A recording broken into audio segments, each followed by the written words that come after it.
I'm so frustrated and upset by the situation. I don't even know what to say.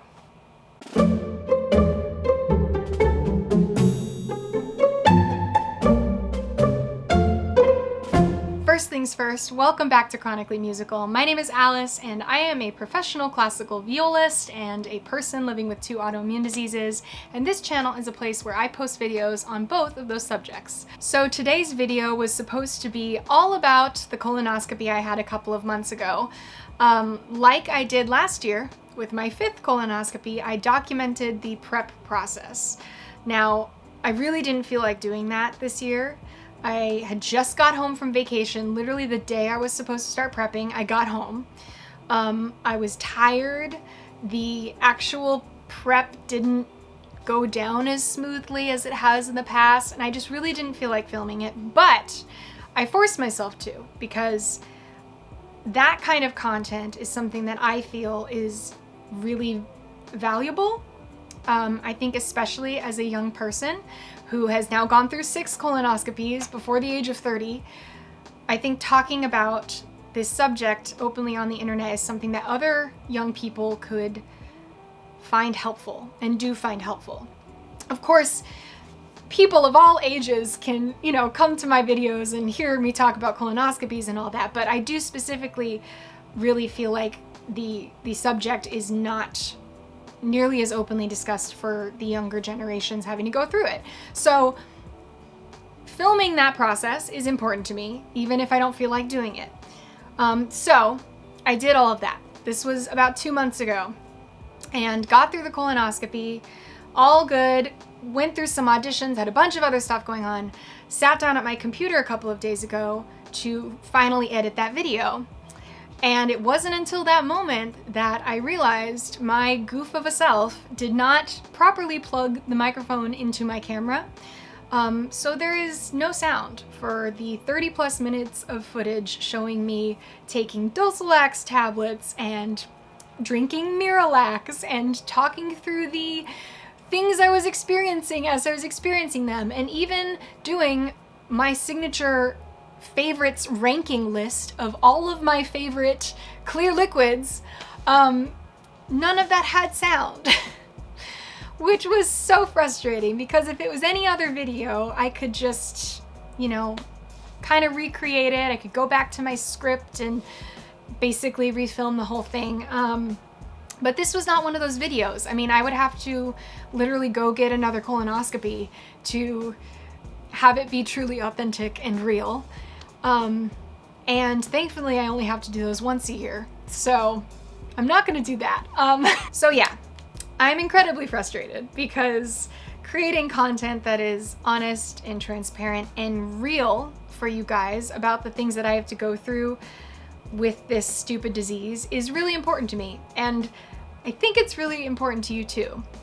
So if technical difficulties and vulnerability is your jam, you can still subscribe to my channel, even if this video is perhaps not exactly what you were expecting. But the good news is, I do have a video from my last colonoscopy that is relatively similar to what I had intended for this one. So you can click this link up here and it'll take you there if that's what you were looking for initially. And suffice it to say, I will never make the mistake of not properly plugging my little microphone into the top of my camera and not sound checking. I mean, I'm a musician, for goodness sake, for not sound checking before I start filming ever again.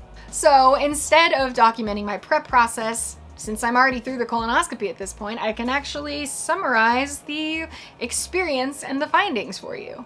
In summation, my prep this year was very different than last year. Last year, all I had to do was dissolve MIRALAX into a pitcher of water, drink the whole thing in one go the night before the colonoscopy, and that was pretty much it. This year, I had to take MIRALAX tablets and do a split prep. So I actually, dissolved the same amount of MIRALAX in the same amount of water as I did. Again, you can go to my previous video for more details on how I do that. And then I drank half of the MIRALAX the evening before my procedure, and then I actually got up in the middle of the night and drank the second half of that procedure, which I also filmed, by the way. I might actually have footage of that because I think that was on my phone. So I did a split prep this year, and honestly, it felt like less effective to me than the previous year. I didn't feel nearly as cleaned out as I normally am. Usually, the morning of your procedure, you should be trying to think about how to say this in the best, least gross way possible, but if you're still here, you're probably not going to be grossed out by this. You should be expelling relatively clear liquid, like yellow, clear, no pieces of food, no chunks of anything, and mine was still very much brown, which I think you are supposed to disclose to the nurses when you arrive, but I didn't want them to say they couldn't do the procedure because I hadn't cleaned myself out enough, so I just didn't tell anyone, and it was fine. I will say the photos afterwards were, you know, there were some less clean areas than normal, but it truly wasn't my fault. I did everything I was supposed to do. It didn't work as well as I feel like it normally does. If you're not familiar with this MIRALAX prep, the pros to it, as opposed to using a prescription prep, is that you can mix it with really any liquid that you want, any clear liquid that you want, which is nice because I don't really like the fake lemon lime flavors that a lot of the preps have. So I usually just mix it with water and drink it that way, and that's more tolerable for me. However, this year was rough. I don't know why, but I was just really aware of the smell and the taste of the MIRALAX in the water this year. It was like metallic. It felt like it tasted and smelled metallic, and it also was like thick. It technically wasn't. Like, the texture of the water doesn't change, but it felt like it was more tangible to me, and something about that was making me so nauseous. I don't usually struggle with nausea when it comes to colonoscopies, surprisingly. I always chill the liquid. Hi, crazy hair editing Alice here. Just wanted to make a quick note. The reason that the first half of this prep was really hard for me this time was because I didn't fully chill it. I made the prep only a few hours before I actually had to start taking it because I was on vacation. So when I went to actually drink it, it had not really been in the fridge for very long.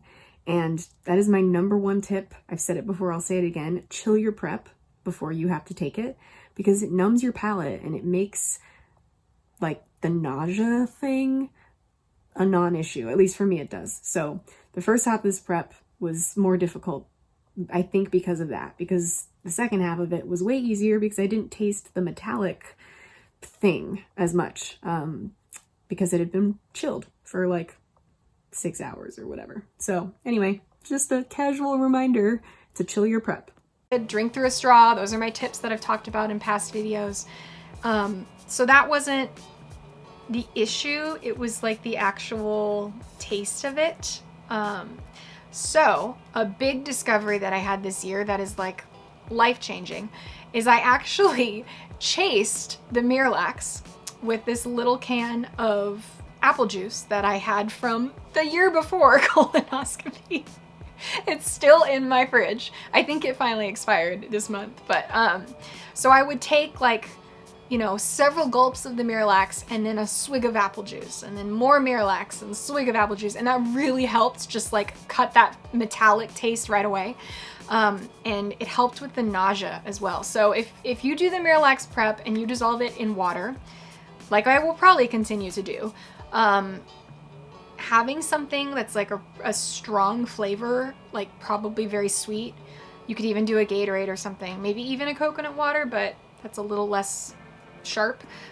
Chasing it made a huge difference for me this year because I was struggling. As far as my favorite liquids are concerned, the reason I filmed that portion of the video, which again is basically unusable, was because I had to kill a bunch of time from when I took my Dulcolac tablets and then when I started the MIRALAX, and then there was time in between where I was just kind of sitting waiting for things to happen. So I killed time by creating my signature list for you. I'll just quickly run through it. Obviously, coffee, tea in the morning is necessary. Just make sure you don't use any creamer or milk in that. I also really like coconut water. That's just kind of a nice, refreshing little thing. And it feels like substantial. It's got potassium in it and just feels like it's very hydrating. I don't really go for Gatorade, but that's an option for you. Apple juice, also not my big thing, but after this past chasing situation, I will definitely be buying it again and using it in that capacity. What else do I like? Water. Lame. Oh, how could I forget this? This is the pièce de résistance chicken bouillon. Oh, I swear, like most clear liquids that you drink on prep day with a colonoscopy are sickeningly sweet. And so to have like a savory, warming cup of broth is like the best. I don't go for bone broth, even though I know it's very good for you. It's just not enough flavor for me in this situation. Chicken broth, not the same. Chicken stock, not the same. Get like bouillon cubes or the glass container of it. They also have vegetable if you're vegetarian. But the chicken bouillon stuff that you know, take out with a teaspoon and then pour hot water over, it's like so salty and flavorful, and it's the best. And I guarantee for dinner after your day of sweet nothings, a bowl of chicken broth is gonna taste amazing. But it has to be the bouillon. You have to get the bouillon.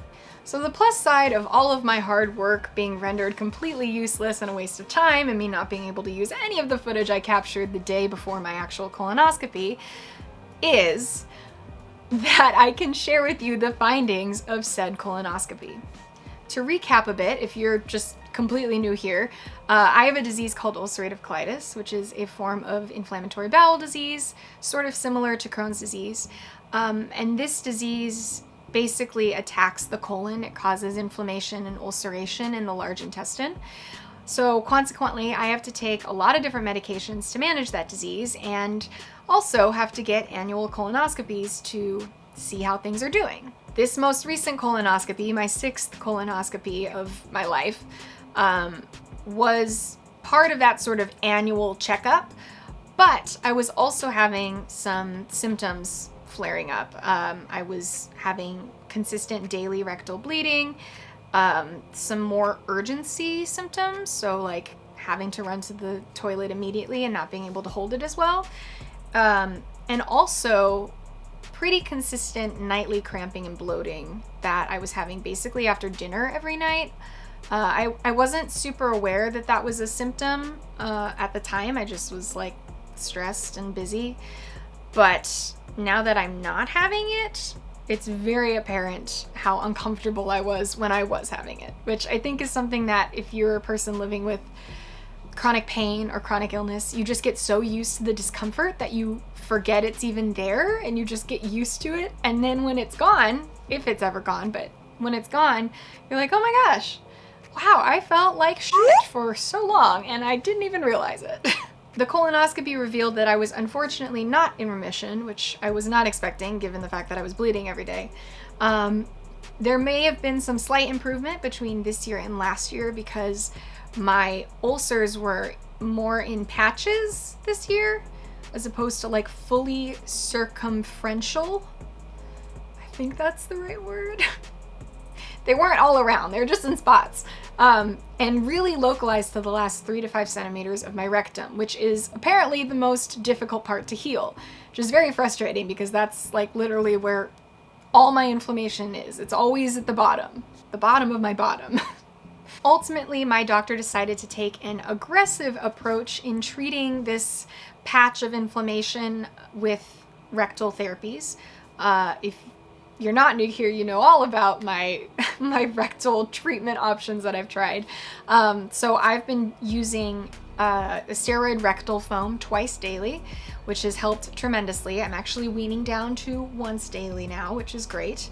And lucky for you, my insurance approved more of it, so I can actually make a video all about steroid rectal foam, which is exciting to me.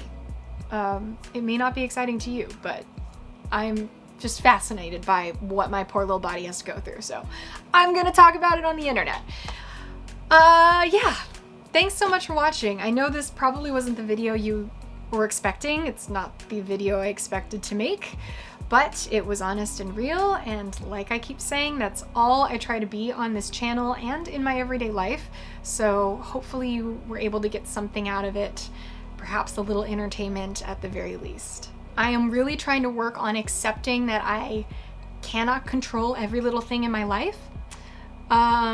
So this is just another exercise in that process, but basically what it comes down to is if you are a 20-something out there getting a colonoscopy for the first time, you are not alone. And if you are not a 20-something out there and you are getting a colonoscopy for the first time, you are also not alone, and you are very much welcome here. Please don't hesitate to comment down below with any questions you might have about colonoscopies, about IBD, about rectal treatment options, about MIRALAX, I don't know, all of the above, none of the above. Comment down below. You can always find me on Instagram at AlicePingViola, and hopefully the next time I see you, it will be in a video that I actually planned to make. That's all I can hope for. Okay, see you next time.